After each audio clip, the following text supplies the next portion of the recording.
Thank you, Aditya. Good afternoon, everybody. Panels after lunch are usually very tricky.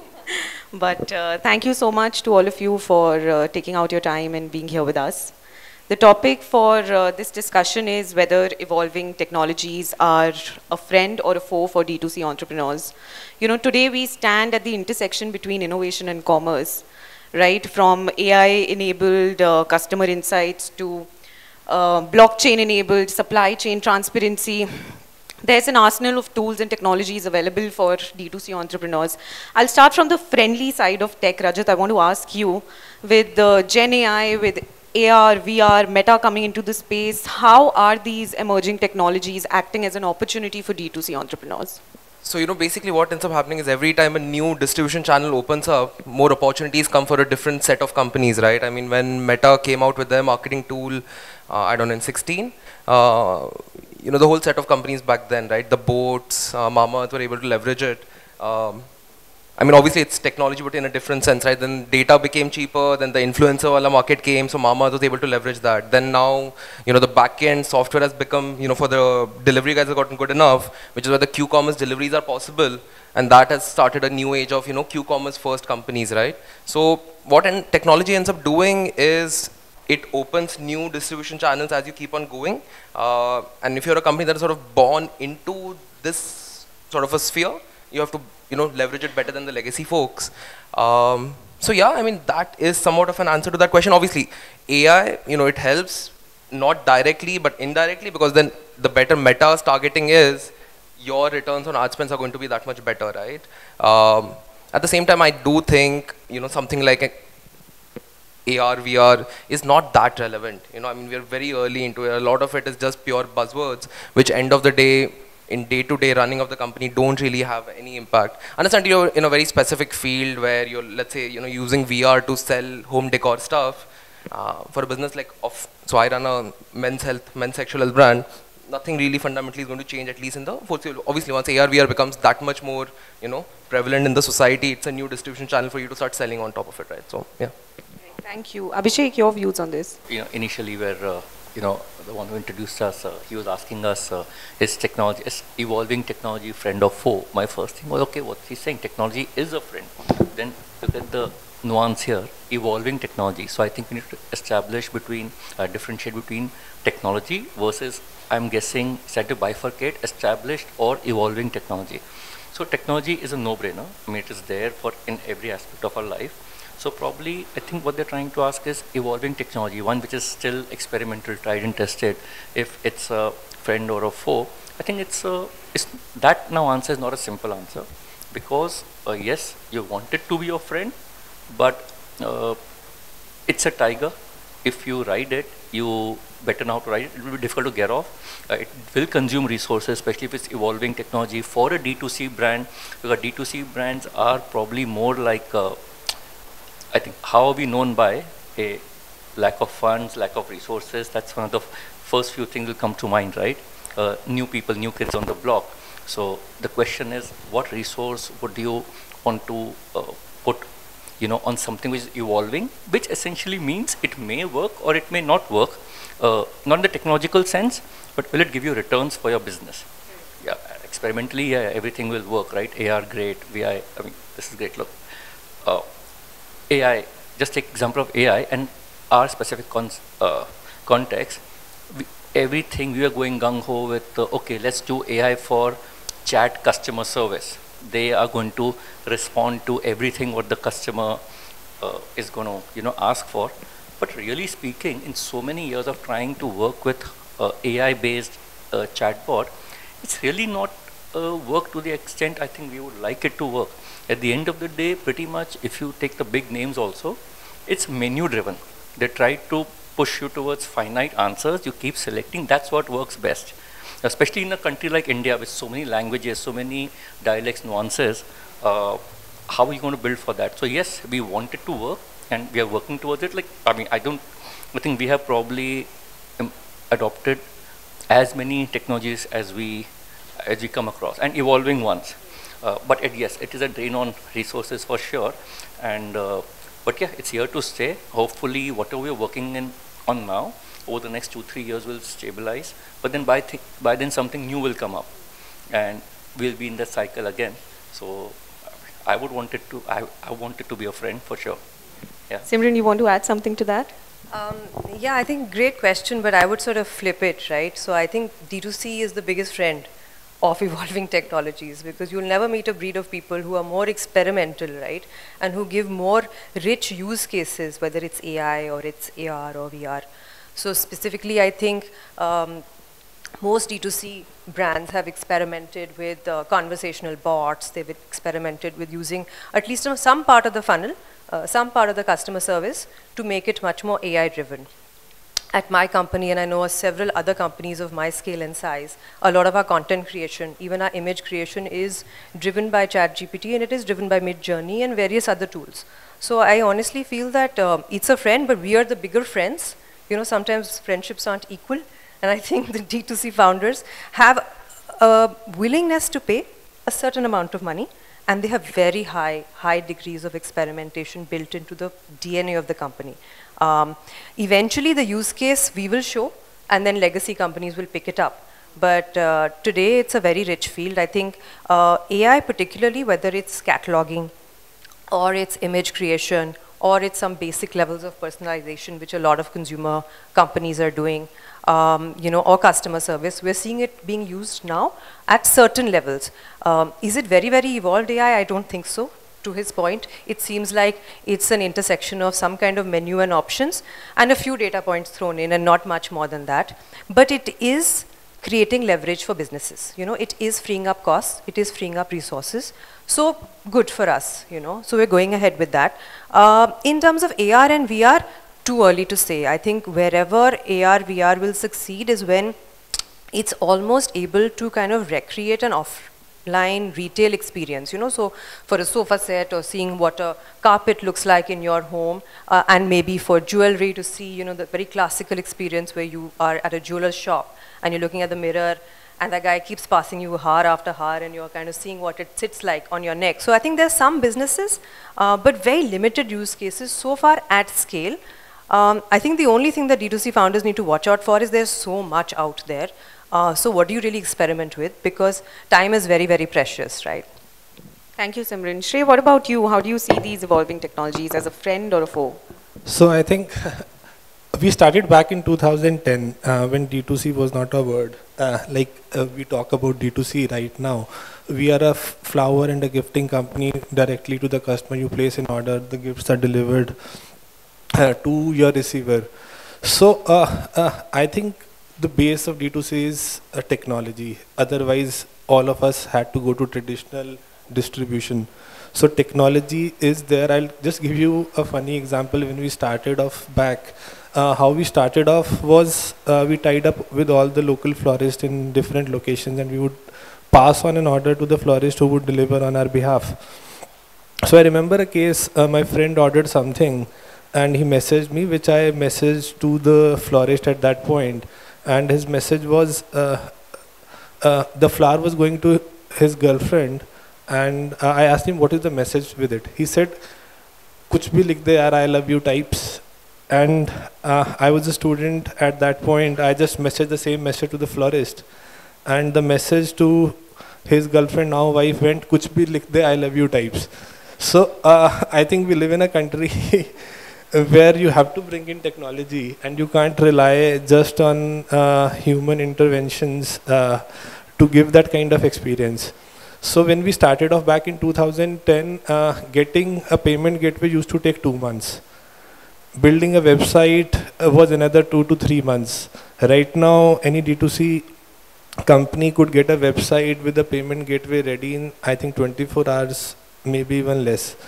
So technology has been evolving around, and as a evolving company, you also has to be the first one sometimes to go and try the technology. Some of the technologies would do really well and some would eventually fail, but if you have to be leader in the space, you'll have to keep trying what is coming. Some things would work, some things would not work. But as D2C, we are here because of technology, so it is our friend for sure. But there also comes challenges. Simran, I want to come back to you. What are some of the common challenges in adopting these new technologies? Have you faced any challenges personally at your organization?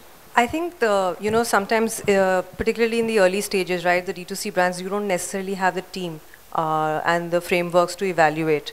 Everything looks great, all use cases, all case studies, everything looks like it's a force multiplier, and your conversion rates are going to skyrocket. So I think the biggest challenge that I face is that prioritizing, and figuring out which are the technologies which are places where you should experiment, and before you invest significantly, it's wise to experiment.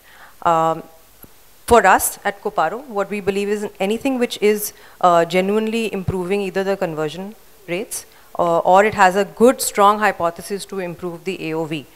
Those are the things that we chase. Because frankly, there is somebody trying to solve 100 or 200 use cases in your business. You need to pick the 2 or 3 that you feel are the lowest hanging fruit, but also the most impactful. Because the last thing you want is that in itself to become a distraction. Because fundamentally, we're still in the business of just commerce, The sort of electronic or the sort of tech aspect of it cannot overpower that fundamental experience that, you focus on your products, you focus on your message, you focus on customer retention. Abhishek, do you want to add something to that? Have you faced any challenges in using these technologies? Actually summed it up. Pretty much that, right? A, we don't know whether it will work or not.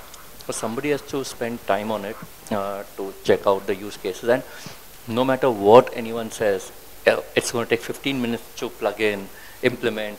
There's no 15 minutes. Kitna bhi you do your APIs and everything.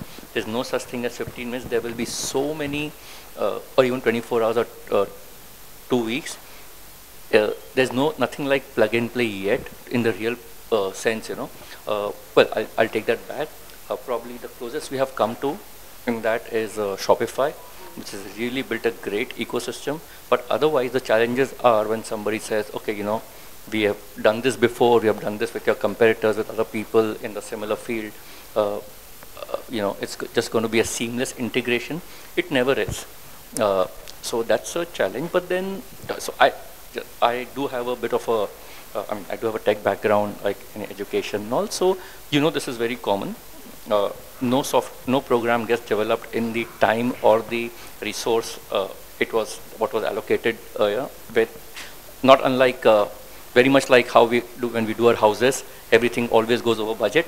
So that happens for software also, and I'm cognizant of that. So if a website developer says it's going to take 2 months, you need to assume it's going to take 3 months with all the checking, and testing will be a continuous process. So while it is a challenge, yes, it does hurt you monetarily, but I think you have to build for this and you have to expect this, because in the long run, it is going to pay off, and that's what our goal is. So, yeah. Thank you. Rajat, coming back to you, are you passionate about any specific technology that you think will transform the D2C landscape? Are you doing something innovative at Bold Care that you would like to share with us? See, end of the day, if you're a D2C brand, you're selling a product. I think she rightly summarized it, right? You are, end of the day, selling a product, right? Technology helps you do it better. It can't become the central thing that, everything is now revolving around this one certain thing that we are doing. Technology largely, see, the way I see it, there are like 4 buckets. Number 1 is the basics, the Shopify's, payment gateways, the delivery guys. Second is a little bit of the efficiency-led tools. These are the inventory management folks.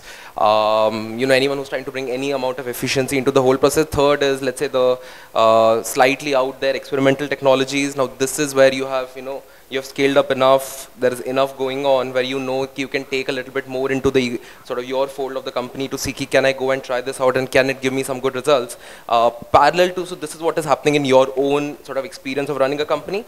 Parallelly, it is just generally how things are evolving in the larger ecosystem, right? Now, I'm pretty sure, so I was, speaking with, I'm going back to, something I said earlier, but I was speaking to something that the Blinkit guys were explaining to me, that their whole model now couldn't have been possible just like 4 years back. And, they could really do it really well now. Now, that was a technological efficiency that those guys built, because of which they could create a whole new system where they could get deliveries done in 10 minutes, which is now ending up, becoming a very key benefit to my business, right, where I'm able to go into their channel and sell it. But yeah, from a D2C brand very specifically, you can't overthink on technology. What ends up happening is once you're at a certain scale, opportunities and different sort of solutions keep on coming your way, you just have to say yes and no and figure out, okay, if this looks interesting, let me go and try it. And then rightly, as you said, right, everything has to be tied to a metric. Making it the central point that, oh, we are a D2C brand and technology to karna hi padega, varna cool kaise ban sakta hai. So, I don't think that it's not that big of a deal in my view. Yeah. Thank you. Shrey, you want to add something to that? I think for our business, we also run a brand called Bakingo. FlowerAura, Bakingo, both are like perishable products. So you have to consume cakes in 24 hours. Flowers after 24 hours become a challenge. So where it has helped us really is demand forecasting. Unlike other D2C brands where you have a product with a shelf life of 3 months to 6 months, when you're dealing with a product with a shelf life of 24 hours to 48 hours. That has been the key thing that has helped us. As far as challenges, I think manpower is the biggest challenge, and what Simran said, prioritization with technology to focus at that point, and giving complete manpower and complete resources to do it successfully is the biggest challenge in the technology. I think that's from my side. But what about data privacy? You know, in August 2023, the Indian Parliament, it passed a bill called the Digital Personal Data Protection Act, right? Which has a hefty penalty if you misuse the customer data. It has a max cap of up to 250 crores, right? What do you think about that? How do you ethically use the consumer data? See, I think businesses have to evolve. The companies here would evolve with the new laws coming in. We could see these laws already there in Europe, where they had GDPR. So something like that is coming to India, where we'll have to be more we have to set up processes in the way that we control data. It is not going out. The technology service providers have upped their game, where they're bringing in more verifications, OTP or double login verifications. So going with the law is not a choice that a business had. We have to evolve with the business. I think it's good for users for long. The biggest challenge for us also is getting some 100 calls a day which are spam. So we should not worry a lot about that. The service providers in technology are evolving, and as companies will have to spend some time, but once it is done, it should not be a challenge. Simran, what about you? What do you think about this? Yeah, I mean, totally. It's the law of the land, and then you follow it. That's it. I mean, you don't overthink this aspect at all. And again, it's been a long time coming. So most businesses have had time to prep for this. A lot of people who were just pure play app developers, they have had to follow GDPR even for a few years before this. So none of it actually takes away very deeply from any of your efficiencies or effectiveness, and at the same time it's the right thing to do. So we must do it for the consumer. Rajat, I feel like you want to add something to it. Yeah, in my business it becomes extremely important, I mean, we are very careful about it. Couple of things. So internally there are a lot of silos where my whole team doesn't have access to, let's say, customer data. We don't work with agencies, for example, because we don't want to share data of our customers with anyone. We don't work with marketing agencies. We do it completely in-house because that is the extent where which we are ready to go, where none of the data that we get will ever get out of the system, or internally as well. Now that the team is starting to get big, that they will get easy, access to that data, right? You have to be extremely careful. I think the fact that we have a small in-house tech team, the thing I keep on telling them every week is that I can't get hacked. You have to just make sure that we are being very, very careful. Everyone has, every month change passwords, double authentication on everything, silos internally, and what gets shared outside is checked. And largely nothing gets shared outside basically. Even when we are sending, let's say, a packaging to a customer, we make sure that it's in an indescriptive sort of a box, because the delivery guy wouldn't know what is getting delivered to the customer. So for us, we take it very, very seriously. I mean, it's basically bread and butter for the problem I'm solving. It needs to be there. Without that, won't be able to do it to the customer. Yeah. Abhishek, your views? Yeah. So. For data privacy, I mean, it's a no-brainer. It has to be there because our data also, I mean, our own info. As far as we are concerned, I think most D2C brands, we have piggybacked on an ecosystem that's already existing, whether it's the payment gateways or it's the Shopify's of the world and even the delivery partners. So essentially, I believe they have the scale and they have the processes in place to prevent the data. Now, in our case, I guess when you say ethical use, how do you prevent non-ethical use? I think the only thing non-ethical in this would be if we sell the customer data to a third party. I guess that would be ethical. Otherwise, to use the data to further, sell, upsell, cross-sell our products, I think that's what everyone does, right? That's what Meta, Google, I mean, the entire industry, the world is now built on that. That said, now tying this with the government, yes, absolutely, we should follow the rules, follow the law, but I think here the benchmark for us should be just maybe a notch above what data privacy policies or, the government agencies themselves have. I mean, I'm sorry to say, but the biggest leakages probably happen at customs and MCA. After that, you get so many calls. Now, how is it that today you've registered your company and 100 people call you tomorrow, hey, what about this service, what about that service? And same for customs. Clearing agents keep calling you, oh, you do this, the data. So, I mean, the government is doing great. Plus, first get your own agencies to follow these things, not to leak data, and then, rest of us, we are already ahead, so ahead of them. Yeah. Simran, how are these technologies increasing efficiency at every step of your brand? I want to understand, the back-end processes. How are you using these technologies in that? So on efficiency, there's a lot of technologies and a lot of sort of service providers which are now operating at scale, straight from your inventory management systems, which give you like a single window view, You can tie that up very quickly with sales across multiple platforms, so you can get a very, very quick view sort of your inventory, your days on hand. So at the very basic, there is that. There is, of course, in terms of improving your conversion rates, you can actually work using Midjourney. You can use a few other sort of AI-driven tools to improve the visual appearance, of your product. You don't have to actually necessarily do product photography for, let's say, 100 products or 200 products, depending on how many SKUs you may have. You could potentially do that with a tool which creates 3D renders at scale for you. And all of that also saves cost. So for example, our entire comms team, including marketing, is one person.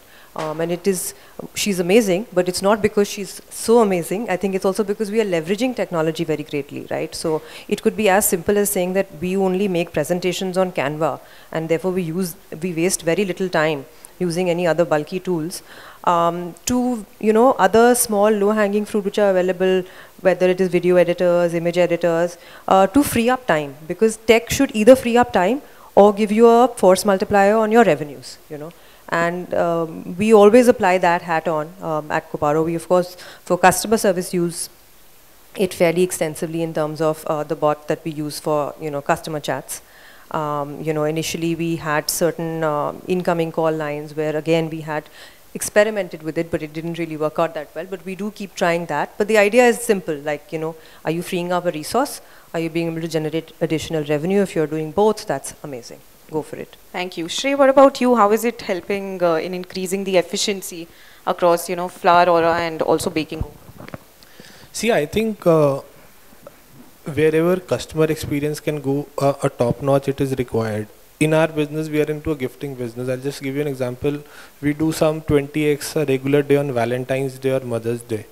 But as a company, you can't hire 20x the customer support team. So if you do not adopt technology, I think you can't give that customer experience at all to the consumer. So we use bots right now, which helps us scale on special days. We run 90 dark stores or cloud kitchens through which products are delivered to Bakingo customer. You could not have manpower at 90 locations to predict sale every time unless you have a prediction engine and a centralized team. Having that kind of resources at 90 locations would never make a business sense. But now with technology, you could do it. These people could verify that once you generate the report. So I think for us, freeing up the time of the resources, plus wherever you could increase the customer experience, there are two nuances that we use. Can you bring in more efficiency? The technology, can it increase the customer experience? You're talking about image creation. So the photography of one product used to cost somewhere between 5,000 to 15,000 a product. With tools like Midjourney, the cost is less than 10 rupees right now. So that's the kind of efficiency that is coming in, and you could do it really fast. A photo shoot for a launch would take like 15 days, and then you would launch a series of product. Now you just click the photographs and you could launch in 2 days. So that's the speed that is coming up. So I think everywhere it is helping, but the rules are speed, efficiency, better customer experience. Wherever we feel that we could bring in, we try that. Sometimes some tools really go wrong also, but I think it's about trying at the right time. Abhishek, you want to add something?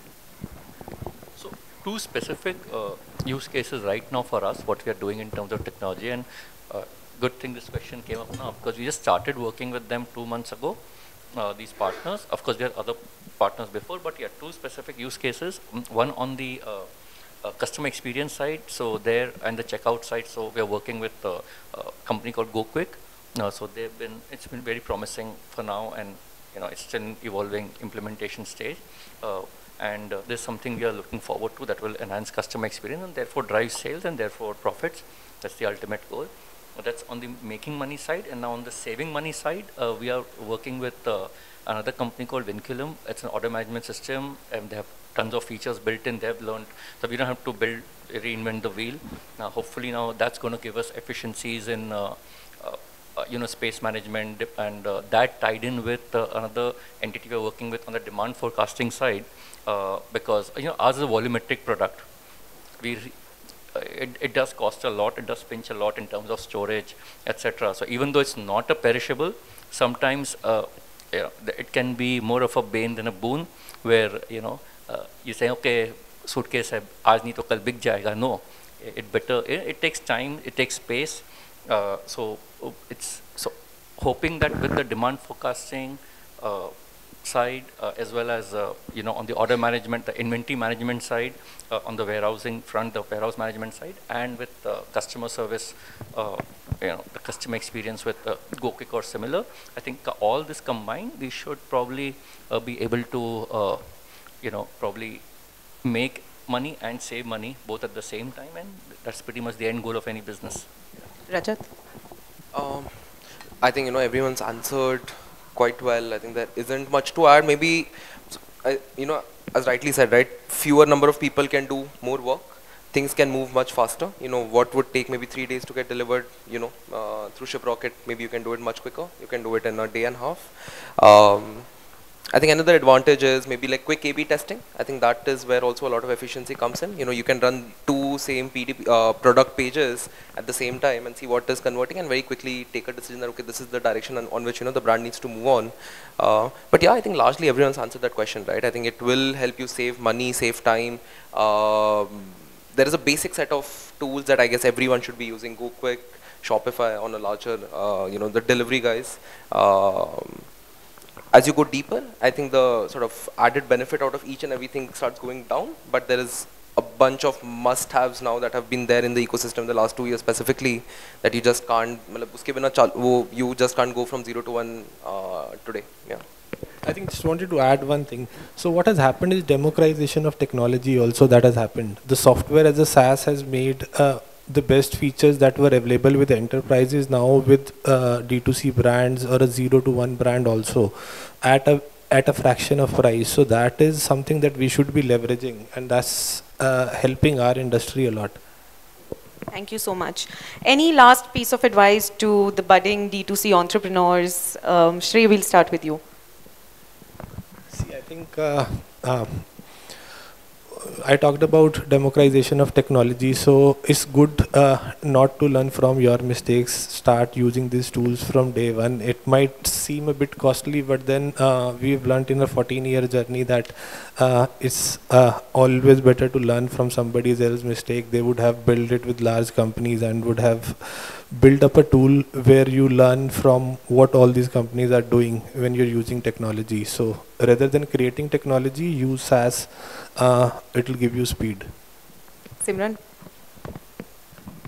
Yeah, just building on what Shrey said is that, you will have your own answer. Every business is different. His business is different. Mine is different. We have seen a variety of businesses here on this panel. A set of sort of business initiatives is what should guide your technology use cases, So it depends on what's more important to you. And then focus on 2 or 3 things, no matter what it is. Your resources are constrained, but your time is the biggest resource constraint that you have. So focus on 2 or 3 impactful, technologies that you're adopting to drive your business initiatives. And the answer will be different. Don't get carried away by someone else's conversational bot. It may make imminent sense for their business because that is how their customers like to engage. It may be very different for my business. Thank you. Abhishek, your last thoughts. Yeah, thought is covered. But yeah, I mean, your question was any advice for D2C entrepreneurs. I think that's the gray area right there. An entrepreneur is an entrepreneur. D2C just happens to be yet just one channel. And as we see all of us, I think we are pretty much, those who were offline are going brick and, click and mortar. People like us now, the new word is, oh, you're going offline, you're therefore omni-channel. So it's all, now it's all one. So advice for any entrepreneur is on the technology side is, as they rightly said, select your tool, do what makes more sense for you, and yeah, don't reinvent the wheel. See what a lot of people are doing out there. Take advice. First thing is just take advice. Go to events, talk to people, keep pinging them. They may not have the time. That's fine. You keep persisting. Somebody will respond, and all responses are, and just derive the best out of it and use what's great for your business. Thank you. Rajat, your last thoughts. I think, he was quite right? I'd add one specific thing, maybe the way at least I have done it, So if I'm anytime getting on a new tool, what I'll do is I'll try to speak to 3-4 other founders who have used that same tool, and I'll ask them what was the exact impact that you ended up seeing. Give me one metric that you were looking at when, you use, let's say, A, B, C, D, whatever it is. And then once we start using it, that is what I tell my team that, this is our North Star metric. We know at least 2 other people have done this and they have seen this in their best case sort of example. There's a lot of nuance. Sometimes some things don't work for you, might work for somebody else. And then let's say you try it for a month or maybe 2 months. If it's not working, you shut off and you move to something else. If it's working for you, you have at least that North Star metric, and then you're like, can I cross this? Can I touch this? So rather than just going and trying to do, let's say, using other tools, I think setting a smart estimated assumption of what is the impact this is going to bring into your company, and then moving into that process does end up helping. Yeah. For new entrepreneurs, counterintuitive as it may sound, your first friend in your business needs to be your competitor. Trust me, reach out to them, talk to them, especially if they are, budding young ones like you. Both the new entrepreneurs in the same line of business, however ridiculous it sounds, are actually going to help both each other grow. I think, don't feel, oh, that's my competitor, I cannot speak to them. Trust me, that's probably because they are the ones who are facing the same problems. In some conversation, somehow, you will add value to that person's business and the other way around, and both will get there's enough space for everyone to grow. That's what we keep saying. There's no it's not a zero-sum or 1-0 game. Thank you so much for the great advice. We still have time on the clock. We can take up questions if anybody has any questions. All right. Thank you. Thank you so much for joining us today. Thank you.